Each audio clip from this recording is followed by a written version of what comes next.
கேரளாவில் மிக பிரம்மாண்டமாக கொண்டாடப்படும் ஓணம் மகாபலி சக்கரவர்த்தி என்னும் அரசனுக்காக கொண்டாடப்படும் தினமாகும்.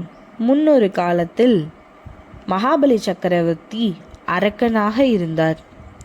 இருப்பினும் பல தான தர்மங்கள் செய்து அரசன் என்ற நிலையை அடைந்தார். அவரின் செருக்கை அடக்குவதற்காக வாமன அவதாரம் எடுத்தார் விஷ்ணு பகவான். மகாபலியிடம் 3 அடி தானம் கேட்டார். 1 அடி மண்ணுலகையும் மற்றொரு அடி விண்ணுலகையும் அளந்த அவர் 3வது அடி எங்கு வைப்பது என்று மகாபலியிடம் கேட்டார். அதற்கு 3வது அடியை தன் தலையில் வைக்குமாறு சொன்னார் மகாபலி. மிக சிறந்த அரசனான மகாபலியிடம் உனக்கு என்ன வரம் வேண்டும் என்று கேட்டார் விஷ்ணு பகவான். நான் ஆண்டுதோறும் என் மக்களை வந்து பார்த்து அவர்கள் எப்படி செழிப்பாக இருக்கிறார்கள் வாழ்கிறார்கள் என்று பார்க்க வேண்டும் என்று கேட்டார். திருமால் அளித்த அந்த வரத்தின்படி ஒவ்வொரு ஆண்டும் திருவோண நட்சத்திரம் ஆவணி மாசத்தில் மகாபலி தன் மக்களை வந்து பார்ப்பதாக புராணம் கூறுகின்றது.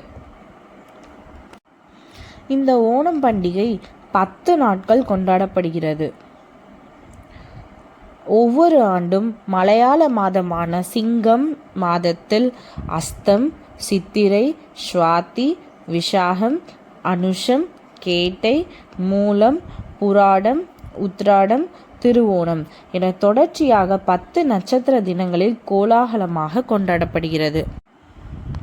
இந்த ஓணம் பண்டிகை காலத்தில் மக்கள் அதிகாலையில் எழுந்து சுத்தமாகி பெண்கள் கசவு என்னும் வெள்ளை நிற புடவையை உடுத்துவது வழக்கம்.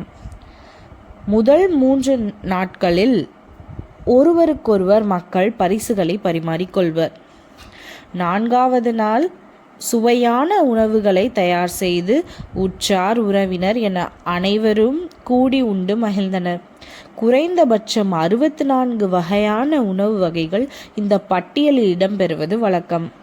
இந்த உணவை சாத்யா என்று அழைத்தனர். ஓணத்தின் 5வது நாளில் பாரம்பரிய படகு போட்டி நடத்தப்படுகிறது.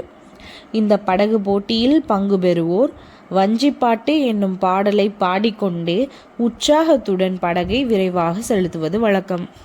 கடைசி 4 நாட்களில் ஓணம் மிக சிறப்பாக கொண்டாடப்படுகிறது. ஓணம் கொண்டாடுவதில் முக்கியமான ஒன்று அத்திப்பூ கோலம். அந்த அத்திப்பூ கோலத்தை போட்டு மகாபலி சக்கரவர்த்தியை வரவேற்பதாக மக்கள் நம்புகின்றனர். இவ்வாறாக ஓணம் 10 நாட்களில் சிறப்பாக விமர்சையாக கொண்டாடப்படுகிறது.